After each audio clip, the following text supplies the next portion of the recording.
My you hate to see it for this week is the Hawkeye fans that I see attacking Akrum Wadley on social media. And here's what, this is not against the Hawkeyes. This is not against the coaching. This is 100% these fans. Where were you a month ago when the first accusations came out? I can't stand the people that are saying this is because he's not in the NFL because, this is for attention. Because you know what free agents NFL teams love? Guys that go on social media to trash their last team. I really believe that this was his I feel comfortable now moment after we listened to the other players. We disciplined Doyle. And then he says, there is this. There is more. And the fans that are saying, he's just looking for attention. And I can't think of what there was another one that really set me off. That they said he's looking for attention and he's not in the NFL, and that's why. And I'm really saddened to see Hawkeye fans kind of go, no, we dealt with the problem. The problem is over, and your concerns are not valid because you didn't come out when everybody else did. I feel like if you say this is because he's not in the NFL, these conversations still happen. These texts are not gone if he's in the NFL. So I feel that is defending the program at all costs, because between the lines, what you're saying to me subconsciously is if he made it to the NFL, he would be grateful of how he was treated at Iowa because they pushed him to that point. Yeah. Is that what you're saying? And now, Brandon, I hear you being the Hawkeye that sees it all here and really taking both sides. But you've listened, you've read his stuff, and I haven't heard any criticism at Wadley. But how do you feel about some other parts of Hawkeye Nation here that are trying to discredit him? I think that's absolutely ridiculous, and you really see how people actually think, and I think there's underlying stuff there.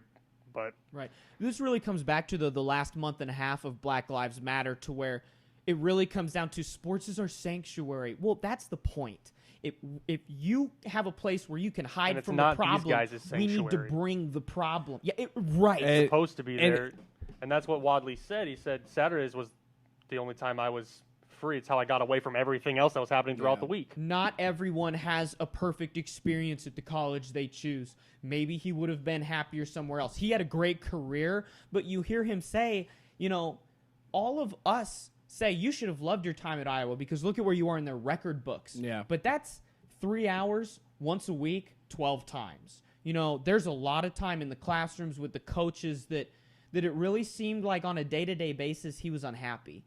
And we need to take off the football blinders and see this as he had a bad experience all around, and that's going to happen. It's not only what you see on TV. Absolutely. Yeah, and I understand the idea of sports should be an escape, and we've had that policy on this show before, but there's no way in getting around it anymore. We have to talk about these things, and I know it's not as we can't glamorous. Pick and choose who we listen to. Right, and it's not, we want, and you're right, we want sports to be that time where we can just have some time off. And let me tell you, without sports, I've been paying more attention to politics, and I hate it.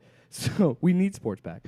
But there's a good thing to this with these people acting the way they are, because now you're seeing the mask come off, and now you're seeing, we don't need to associate with that person. You are not a fan of this team. You do not belong here. Yeah. Because if you act like that and treat someone like that, I don't want to be associated with you. And that's the way I look at it too. But to your point, to completely defend a school regardless is idiotic. Any institution. Anything. Yeah. Anything. Yeah. Political party, anything. Well, I mean, you see a lot of what we're talking about. It's tribalism in all things. A great example, and it's tearing us apart. A great example: Nebraska's running back Maurice Washington, who got in trouble for possibly having underage pornography with his girlfriend, having the revenge porn case.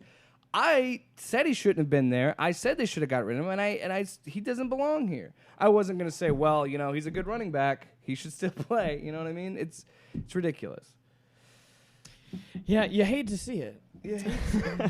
Now, you hate to see it. Thank you. Let's